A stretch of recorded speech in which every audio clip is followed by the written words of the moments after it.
Fir'aun ini di zaman Musa alaihissalam. 10 tahun Nabi Musa alaihissalam dakwahin, wahai Fir'aun, wahai Fir'aun, wahai Fir'aun, kau manusia biasa, kenapa kau ngaku Tuhan? Beriman kepada Allah, tetap dengan kerajaanmu. Nabi-nabi ini kalau datang, dia berdakwah, dia bukan mau ambil kerajaannya orang, enggak. Beriman kepada Allah, jalankan hukum Allah, kau tetap dengan rajahmu. Pemimpin perusahaan masuk Islam, tetap dengan perusahaannya. Tapi hukum Allah diterapkan, tidak pernah Islam datang merampas apapun. Cuma keyakinannya diperbaiki. Ini ada Tuhan yang menciptakan langit dan bumi. Dan ingat, tetap kita berputar di poin yang penting nanti adalah di mana Tuhan kita Allah, kenapa tidak kelihatan dan bagaimana berhubungan dengannya. Ini pertanyaan puncak nantinya. Ini semua saya datangkan untuk mendongkrak pemahaman ke situ. Maka yang terjadi Bapak Ibu sekalian, Fir'aun ini didakwai 10 tahun oleh Nabi Musa alaihissalam. Setiap hari didakwain, tetap menolak. Saya simpulkan di akhir hidup Fir'aun pada saat dia mau meninggal, ada 3 kejadian besar merupakan tanda-tanda paling besar dari Allah SWT kepada Fir'aun. Tapi subhanallah, tekak, keras kepala, nggak mau masuk Islam, nggak mau beriman pada risalah Nabi Musa alaihissalam, maka Allah tenggelamkan sekalian. Kejadian yang memuncak adalah yang pertama, waktu Fir'aun lihat Musa alaihissalam terus mendakwai, setiap hari bertambah pengikutnya, maka dia bilang, hai Musa, saya yakin kau penyihir. Musa udah bilang, saya bukan penyihir. Tongkatmu bisa berubah jadi ular, ini mukjizat dari Allah. Tanganmu bisa mengeluarkan cahaya, karena Musa alaihissalam kalau tarik dari bawah ketiaknya, tangan kanannya keluar cahaya terang sampai silau, matanya Fir'aun bisa melihat. Tetap dia bilang itu sihir. Sebagai bukti sihir, saya akan tantang kamu dengan penyihir-penyihir saya. Baik, kalau Musa mengatakan kalau itu yang kau ambil putusan, silahkan, gitu kan? Iklankanlah di seluruh wilayah Afrika, seluruh Eropa, wilayah kekuasaannya, panggil semua penyihir yang merasa punya ilmunya paling hebat, datang. Fir'aun undang. Fir'aun sudah dianggap Tuhan, datang semua dan boleh minta imbalan apa saja. Terkumpul dalam beberapa riwayat, ada yang mengatakan 1000 penyihir, ada yang mengatakan 10.000 penyihir. Kita ambil jumlah terbesar lah, 10.000 penyihir datang. Semua mengaku hebat. Begitu mereka ketemu sama Fir'aun, sebelumnya Fir'aun sempat tanya Musa, wahai Musa, kapan ini? Pertandingan kita kapan nih? Antara kamu dengan penyihir-penyihir saya. Musa alaihissalam tahu ada satu hari dulu, di zaman itu namanya hari zina, Yaumuz Zina dalam Al-Quran dikatakan. Hari zina ini Bapak Ibu sekalian adalah hari di mana Fir'aun keluarkan singgasananya di depan halaman istananya, lalu orang-orang pada datang menyembah dia, semua yang nyembah dikasih apa yang dia minta. Seperti itulah. Sama dengan Namrud, mirip. Tapi ini ada hari memang ditetapkan setiap bulan, hari itu dikenal dengan hari zina, gitu kan? Bukan perzinahan ya, tapi zina ini bahasa Arab dalam makna lain artinya perhiasan. Karena Fir'aun mengeluarkan singgasananya penuh dengan perhiasan-perhiasan emas, kemewahan yang luar biasa, supaya memukau dan orang makin yakin dia Tuhan. Kata Musa, hari zina saya akan tantang kamu hai Fir'aun, pada saat kau lagi dianggap Tuhan itu, gitu. Baik, Fir'aun dengan sombongnya mengatakan baik, kumpul semua orang. Dan pada saat itu memang lagi berkumpul banyak orang. Beberapa athar menyebutkan sampai puluhan ribu orang berkumpul. Kumpul semua orang. Lalu datanglah penyihir-penyihir ini lalu berkata kepada Fir'aun, wahai Fir'aun, apa balasan kami nih kalau kami menang? Kata Fir'aun, apa saja yang kalian minta? Dan kalian akan menjadi orang-orang pendekat saya, dia menjadi penasihat-penasihat saya. Mau apa saja bisa dapat. Lalu kata mereka, mana lawan kami? Kata Fir'aun itu sana, 2 orang, Musa dan Harun. Mereka bilang, cuma 2 orang itu yang kita lawan. Penyihir-penyihir dengan sombongnya menantang. Cuma 2 orang, lalu untuk apa semua penyihir ini? Gitu. Kata Fir'aun, bunuh dulu dia. Hilangkan orang ini, baru kau bisa dapat. Tidak usah anggap remeh. Baik, semua penyihir-penyihir ini sepakat kumpul. Kita nggak usah lama-lama nih, mumpung lagi ditawarkan jabatan yang tinggi, keluarin ilmu pamungkas kita saja.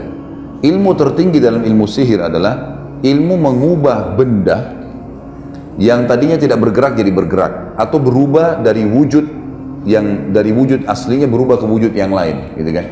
Seperti misalnya tali berubah jadi ular, pohon kesannya bergerak, tidak ada suara tiba-tiba kesannya ada suara, dan seterusnya. Seperti itulah untuk menakut-nakuti orang, karena kalau seseorang tidak takut maka tidak akan berpengaruh semua itu. Syaitannya nggak bisa buat apa-apa. Lihat tuh para penyihir-penyihir sekarang, kalau mereka mau menghipnotis orang, gitu kan, di TV, menepuk orang supaya bisa buat seperti yang dia mau. Sistem penyihir yang dilakukan, harus orang-orang itu dulu dikuasai sama dia, minimal takut, minimal percaya, baru bisa. Kalau tidak percaya atau tidak takut, disuruh turun dari panggung, nggak bisa, dianggap nggak bisa, karena ini nggak bisa dipengaruhi oleh syaitan, gitu kan. Orang kalau punya keyakinan kuat tidak bisa, gitu. Maka akhirnya penyihir-penyihir ini pun berkata, kita keluarin pamungkas ilmu pamungkas. Apa itu? Tali-tali diubah jadi ular. 10.000 orang semua ini pegang tali, kemudian mereka lempar untuk dijadikan sebagai ular yang bergerak. Pertamanya mereka bilang pada Musa, wahai Musa, kamu kayak nunjukkan kemahiranmu dulu atau kami duluan? Kata Musa, silahkan duluan, lihatkan saja. Maka mereka pun akhirnya, kata Allah, mengubah tali-tali mereka, yukhayyalu min sihrihim annaha tas'a, mengubah dengan sihir mereka seakan-akan tali itu bergerak, berubah jadi ular dan bergerak. Maka semua orang bersorak-sorak waktu itu. Luar biasa ini kejadiannya, dan banyak puluhan ribu orang yang menyaksikan. Fir'aun pun dengan banggahnya duduk di singgasananya melihat kejadian tersebut. Nah, ini sudah luar biasa, 10.000 lawan 2 orang nggak mungkin. Sempat Nabi Musa alaihissalam dalam Al-Quran dikatakan fa'aujasa fi nafsi khifatan Musa. Musa alaihissalam sempat takut sejenak, sebentar, ragu nih. Lalu Jibril datang mengatakan, kulna la takhaf, kami berkata kepadanya, jangan kau takut, innaka antal a'la, kau pasti menang. Wa alqi ma fi yaminika talqafu ma sana'u innama sana'u kaidu sahir wa la yuflihu sahiru haitsu ata. Yang mereka lempar yang di tangan kananmu tongkat tuh di lapangan yang sedang ada pertandingan, gitu kan? Maka pasti akan membatalkan semua sihir-sihir mereka. Karena yang mereka lakukan adalah perilaku sihir, dan sihir tidak akan pernah bisa menang dari arah manapun dengan ayat Allah. Tidak mungkin bisa menang, gitu kan. Musa alaihissalam masuk, lempar tongkatnya. Ada alasan di sini kenapa Al-Quran menceritakan kepada kita. Tiba-tiba waktu tongkat Musa alaihissalam dilempar dan jadi ular, seluruh penyihir tersebut sujud dan berkata, kami beriman kepada Tuhan yang Musa dan Harun. Apa rahasianya itu?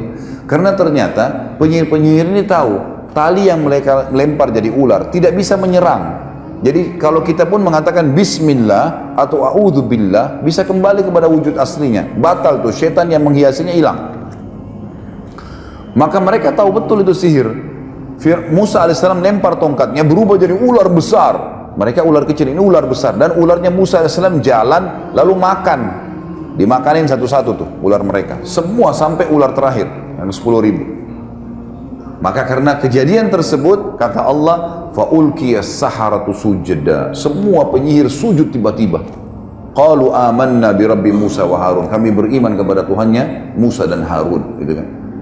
Ini kejadian di depan matanya Fir'aun, di depan seluruh pengikutnya pada saat itu. Berarti dikalahkan nih. Dan Musa alaihissalam sekali lagi tidak minta Fir'aun untuk tinggalkan kerajaannya, tidak. Cuma beriman sama Allah, tetap kamu raja. Gak diganggu sebenarnya. Tapi tetap kejadian ini tidak membuat Fir'aun beriman. Gak beriman. Lalu apa yang terjadi? Kita lihat kejadian besar yang kedua. Allah datangkan lagi. Ini saya bilang Bapak Ibu sekalian, kalau orang tidak gunakan akal fikirannya, hati nuraninya, sudah ada peringatan tidak dipegang, sudah ada peringatan, ya, sudah ada sampai kepada kita informasi untuk ibadah, tidak mau ibadah, maka nanti Allah datangkan peringatan lebih besar daripada itu. Kejadian kedua yang besar pada saat itu, berjalanlah kehidupan Fir'aun seperti biasa. Musa alaihissalam juga berdakwah. Lalu Allah timpahkan cobaan yang berat yang kedua kepada Fir'aun dan pengikutnya. Ditimpakan musim peceklik, kering, Mesir kering, gak ada air, sampai sungai Nil yang merupakan sumber kehidupan utama masyarakat Mesir habis airnya, habis kering, gak ada air. Fir'aun berusaha secara manusiawi, gitu kan, mendatangkan air, berikan tumbal. Ini sungai ini sudah dilemparin sapi, lemparin kambing, lemparin anak gadis, tumbal, nggak ada airnya. Lalu dia lakukan upaya yang terakhir, sudah bertahun, ini berjalan setahun atau 2 tahun, kata ulama berbeda pendapat, setahun atau 2 tahun terjadi musim peceklik yang panjang, tidak ada lagi air. Lalu Fir'aun melakukan upaya terakhirnya adalah membiayai prajurit-prajuritnya untuk pergi keluar Mesir. Di wilayah Afrika yang lain ada air, datangkan air. Tapi karena kemarau panjang, habis air, dengan hikmah Allah, prajurit-prajurit yang jumlahnya ratusan ribuan orang pergi ambil air itu, mereka kehausan tengah jalan, mereka minum air itu, sehingga tidak ada air. Terakhir sekali Pengawalnya Fir'aun mengatakan, nih ya Fir'aun, air tinggal ini, segelas ini, nggak ada lagi. Ini habis anda minum, nggak ada lagi air, sudah habis. Sudah tidak ada lagi, upaya semua sudah dilakukan, tidak ada yang ditinggalkan, semua uang sudah dikeluarkan, tenaga sudah dikirimkan, tumbal-tumbal, kembang 7 warna sudah dilempar, segala macam, nggak ada manfaatnya. Fir'aun bilang, ini lucunya Tuhan bermusyawarah nih. Apa saran kalian? Mereka semua diam, tidak ada lagi. Apa yang mau dilakukan? Semua sudah dilakukan upaya maksimal, dan begini caranya Allah mengingatkan sebenarnya. Gitu kan? Terakhir ada satu orang penasihatnya bilang, begini Fir'aun, ada satu yang belum anda lakukan, tinggal satu ini, nggak ada lagi sudah. Fir'aun dengan semangat, apa itu? Anda belum minta kepada Tuhannya Musa. Tinggal itu tuh yang belum. Yang lain semua sudah kita usahakan. Maka dengan semangat dia mengatakan, baiklah, panggil Musa. Dengan hikmah Allah, Musa alaihissalam dengan orang-orang beriman ini tinggal di satu lokasi, gitu kan? Di wilayah Mesir juga, di pinggiran Mesir, ada sumur, airnya banyak. Jadi orang beriman subur saja, nggak ada masalah. Dan Fir'aun tidak tahu kalau ada sumur di situ. Musa alaihissalam hidup makmur, nggak ada masalah. Datang Musa alaihissalam ke istana. Fir'aun tidak mau tunjukin ya kelemahannya. Lalu dia bilang, wahai Musa, kau mengaku punya Tuhan yang bisa mampu mengerjakan apa saja. Bukan begitu? Kata Musa, iya benar. Baik, sekarang kau tahu Mesir lagi ditimpa paceklik, panas. Sungai Nil pun habis airnya. Ini masyarakat kehabisan air. Kalau Tuhanmu bisa turunkan hujan dari langit, maka saya akan beriman. Musa alaihissalam senyum berkata, wahai Fir'aun, betul yang kau ucapkan ini? Kalau Allah Tuhanku, diulangi begini, Tuhanku dan Tuhanmu Allah menurunkan air dari langit dan hilang nih masalah di Mesir, kau akan beriman? Kata Fir'aun, kalau Tuhanmu turunkan hujan dari langit yang saya tidak bisa lakukan, tentu saja. Gitu kan? Dan ini jadi saksi semua nih, orang-orang dayang-dayangnya, perdana menterinya, semua jadi saksi semua. Di depan mata Fir'aun, Musa alaihissalam angkat tangan mengatakan, ya Allah, zat yang telah menahan turunnya hujan untuk masyarakat Mesir. Jadi bahasanya jelas, ini yang menahan hujan kamu ya Allah, gitu kan? Ya Allah, zat yang telah menahan hujan untuk masyarakat Mesir, turunkanlah hujan ini sebagai tanda kebesaranmu. Belum Musa alaihissalam turunkan tangannya, hujan lebat sebulan non-stop sampai sungai Nil penuh, semua masyarakat hidup tenang lagi kembali. Pertanyaannya, berimankah Fir'aun? Fir'aun mengucapkan kalimat kufur, Bapak Ibu sekalian. Hati-hati dengan kalimat begini. Begitu sudah subur semua, kata Fir'aun apa? Sudah sekarang saatnya hujan turun. Hanya itu. Ini seperti Bapak Ibu sakit, bertahun-tahun berobat, gitu kan? Nggak sembuh-sembuh. Satu kali sholat tahajud, mulai berdoa sama Allah, terus tiba-tiba ketemu dokter, ketemu resep sembuh. Wah, dokter saya hebat. Subhanallah. Allah yang sembuhin gitu.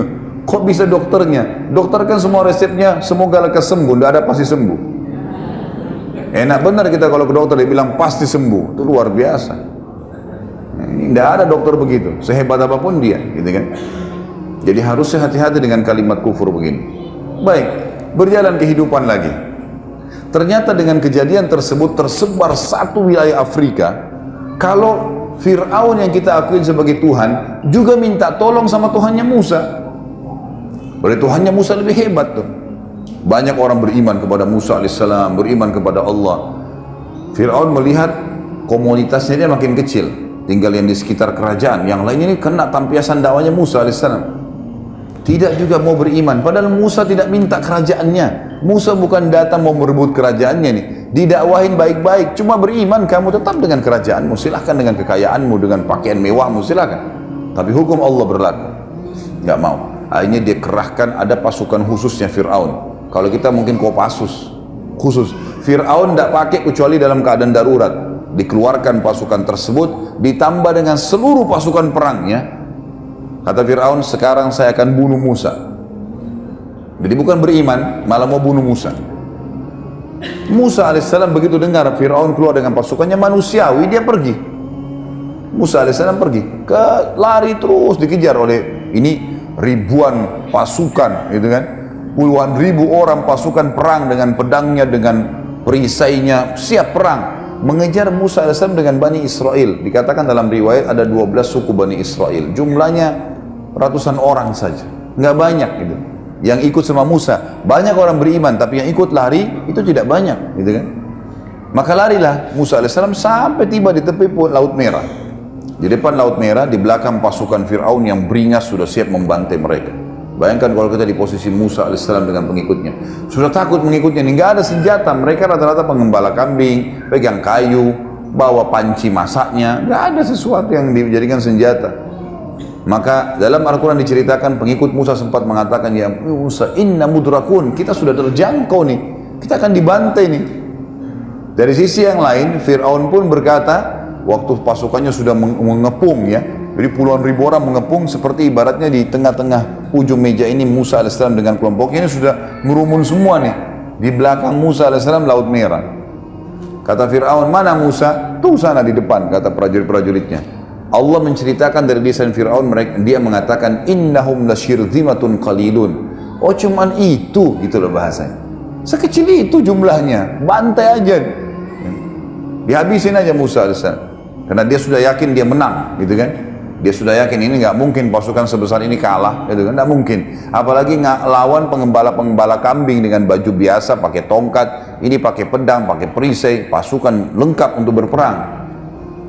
Maka kata Musa alaihissalam kepada pengikutnya, kalla inna ma'iya rabbi sayahdin. Nggak mungkin, Tuhan saya akan berikan petunjuk. Maka Jibril datang satu instruksi, tidak lebih dari itu. Musa, cambukkan tongkatmu di mulut atau di bibir dari Laut Merah. Itu saja. Tidak ada yang lain. Nggak ada informasi nanti laut akan terbelah, nggak ada. Musa alaihissalam orang beriman. Ini contohnya Bapak Ibu sekalian. Jadi orang beriman itu patuh. Jangan, udah tinggalin, kerjakan, selesai, halal, nikmatin, haram, tinggalkan, tidak usah cerewet, jangan rewel, kenapa begini, kenapa begitu, kenapa begini, banyak orang rewel soalnya, kenapa duhur sama asar 4 rakaat ya, sama-sama siang, kenapa enggak jam 2 aja 4 rakaat, loh Tuhan maunya begitu, kok kamu yang ngatur, ini aneh, ciptaan mengatur nggak mungkin, makhluk mengatur pencipta nggak mungkin. Maka terjadi seperti itu. Musa alaihissalam dan para nabi-nabi memberikan pelajaran kepada kita. Ibrahim tadi disuruh berdiri saja, nggak buat apa-apa, lakukan. Disuruh sembeli anaknya, sembeli. Pas mau sembeli nggak jadi, Allah selamatkan, gitu kan? Seperti itulah. Maka Musa alaihissalam disuruh cambukan. Musa belum tahu nih. Jibril datang bisikin, cambukan tongkatmu. Itu saja perintah Allah. Baik, cambuk di depan matanya Fir'aun. Lihat, ini sudah depan mata nih. Sudah kelihatan, tinggal diserang saja Musa alaihissalam. Jadi kelihatan tuh angkat tongkatnya Musa. Lalu Musa memukulkan di pinggir Laut Merah. Kejadian besar yang ketiga yang paling besar dalam kehidupan Fir'aun sebelum Allah tenggelamkan, berdiri air laut tersebut, Laut Merah seperti dinding yang besar, gitu kan? Berdiri air laut di depan mata kita, ini bagaimana? Luar biasa nih, berdiri air laut dan terbagi menjadi 12 bagian. Jadi setiap suku Bani Israel lewat di satu gang, gitu kan? Supaya bisa selamat. Fir'aun untuk lihat itu, bukannya malah kagum atau misalnya berhenti gitu kan, ya sudahlah kalau gini, ini luar biasa Musa, sudah penyihirnya sudah kalah, hujan sudah turun pun di Mesir, ini lagi air laut di depan matanya kelihatan. Ternyata tidak, instruksinya Fir'aun memang dasarnya dia suka jahat, yaitu juhud itu suka membangkang. Maka dia mengatakan kejar cepat sebelum Musa selamat ke pinggir. Masih dikejar sama dia. Dia masuk ke di antara air itu, lorong-lorong air itu. Sudah luar biasa dikuasai sama syaitan, gitu kan. Akhirnya Allah selamatkan Musa dengan pengikutnya, lalu tenggelamkanlah Fir'aun dengan pasukannya. Semuanya tenggelam. Lalu Allah ceritakan kepada kita dalam Al-Quran tentang apa yang Fir'aun ucapkan. Waktu sudah mulai tenggelam, baru dia bilang, amantu billadzi amana bihi banu Israel. Ya, saya beriman kepada apa yang diimani oleh Bani Israel. Kata para ulama, dia nggak bisa lagi ucapin Allah karena sudah bangkangnya. Saya mau beriman, gitu kan? Kata Allah, al-ana, sekarang, waqad kunta minal mufsidin, sebelumnya kau menjadi perusak di muka bumi, gitu. Gimana caranya? Hari ini kami akan selamatkan badanmu sebagai tanda-tanda kebesaran untuk orang-orang yang datang setelahmu. Sampai sekarang di museum di Kairo bisa dilihat muminya Fir'aun, masih ada. Jelas ada fisiknya, inilah orang yang membangkang kepada Allah. Seperti itu. Maka habislah kehidupan Fir'aun yang penuh dengan kerajaan, kekayaan, kelebihan fisik, pasukan yang kuat, hanya karena kufur kepada Allah.